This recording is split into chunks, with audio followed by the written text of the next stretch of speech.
For success in a career in IT, as we've discussed in other blog posts, podcasts, and videos, two separate and distinct skill sets are required.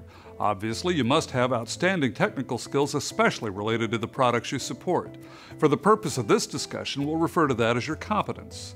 Additionally, you must have an ability to understand, get along with, and influence people, and we'll call that your charisma. Now, think about all the people you know, both personally and from their public personas. Some of the people who come to mind probably have extremely high levels of technical competence and others less so. Some are very charismatic and others less so. In fact, for the purpose of this discussion, we can divide people into one of four quadrants on a four-quadrant model. Neither competent nor charismatic, charismatic but not competent, competent but not charismatic, and competent and charismatic. Within these quadrants, people exist on a dynamic continuum where their levels of competency and charisma vary greatly from person to person.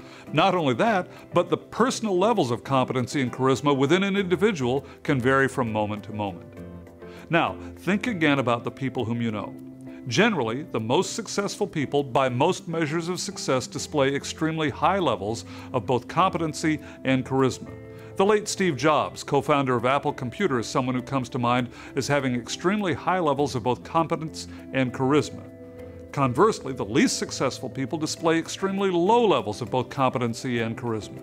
Someone who dropped out of school and remains uneducated, doesn't work, perhaps is even in prison, has a disagreeable personality, and always blames other people for his or her situation, is an example of someone with extremely low levels of competency and charisma.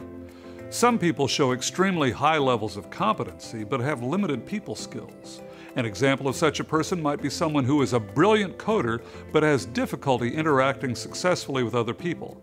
The character Sheldon Cooper from the television series Big Bang Theory comes to mind. Finally, some people show extremely high levels of charisma but have no competency. An example of such a person might be a con artist. Now, look at the four-quadrant competency-charisma model. Where do you fall? Draw the four-quadrant model on a piece of paper, including the X and Y axis.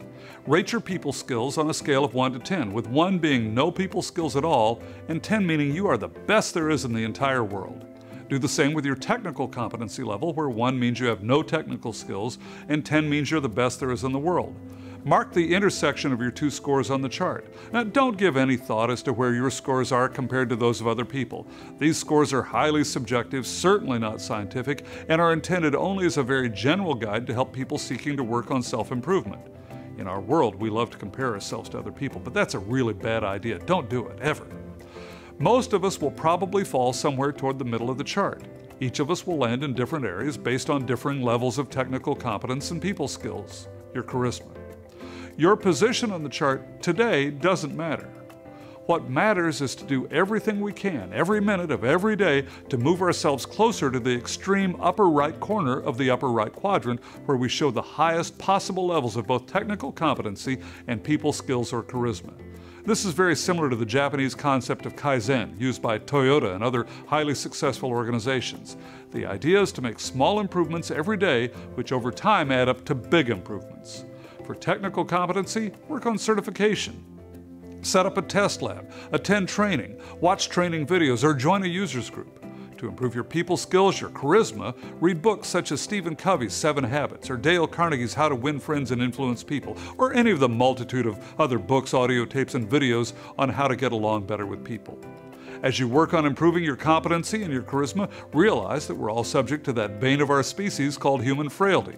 Sometimes we'll backslide, to paraphrase John Wesley.